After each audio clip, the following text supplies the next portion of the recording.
আসসালামু আলাইকুম বন্ধুরা। আজকে আমি বানাবো মজাদার চিকেন কাবাব।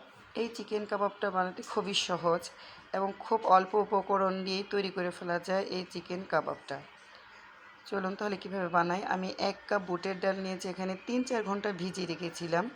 আর 1 টুকরো মাত্র মুরগির মাংস দিয়েই এই তৈরি করব মজাদার চিকেন কাবাব। 1 মুঠো পেঁয়াজ দিয়ে দিলাম, এতে দিয়ে দিলাম আদা রসুন বাটা 1 টেবিল চামচ করে, দিয়ে দেবো ধনে গুঁড়ো 1 চা চামচ, দিয়ে দেবো জিরে গুঁড়ো 1 চা চামচ, পরিমাণ মতো লবণ, দিয়ে দেবো গরম মশলা, একটু হলুদ গুঁড়ো, একটু মরিচ গুঁড়ো দিয়ে পানি দিয়ে ঢেকে সেদ্ধ বসিয়ে দেবো। হয়ে গেল আমার সেদ্ধ হয়ে গেল ডালটা।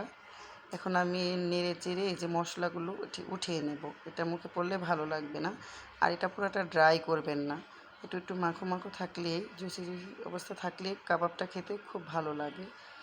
এভাবে এই পর্যায়ে আমি এটা নামিয়ে ঠান্ডা করে শিলপাটায় বেটে নেব। আপনারা চাইলে ব্লেন্ডার করেও নিতে পারেন, তবে আমি শিলপাটায় একটু বেটে নেব।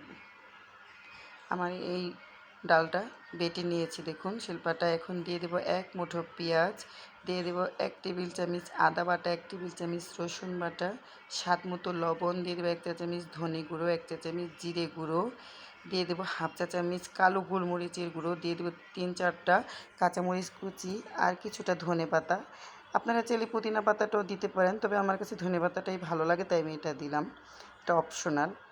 আর দিয়ে দেবো 1 চা চামচ গরম মশলা গুঁড়ো, আর দিয়ে দেবো 2টা ডিম ভেঙে, এটা বাইন্ডিংয়ের জন্য দিব।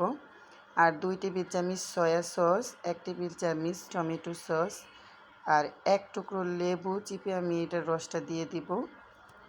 দিয়ে ভালো করে এটাকে মেখে নেব।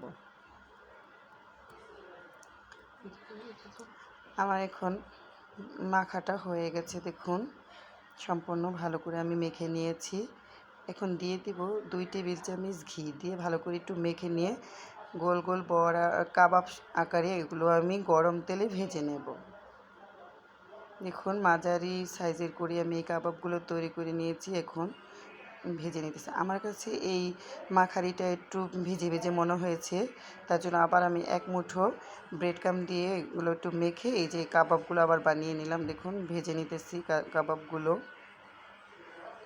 আপনারা চাইলে যে কোনো শেপে এগুলো বানিয়ে নিতে পারেন, তবে আমার কাছে এভাবে চ্যাপ্টা শেপে ভালো লাগে তাই আমি এভাবে বানিয়েছি। এগুলো লাল লাল করে এপিট ওপিট করে এখন ভেজে উঠিয়ে নিলাম। দেখুন তৈরি হয়ে গেল আমার এই মজাদার চিকেন কাবাব। ঘরে থাকা 1 টুকরো মুরগির মাংস দিয়ে অসম্ভব মজার হয় এই চিকেন কাবাবটা খেতে। বাড়িতে সবাই ট্রাই করে বলবেন কেমন হয়েছে আমার এই চিকেন কাবাব। সবাইকে অসংখ্য ধন্যবাদ। আল্লাহ হাফেজ।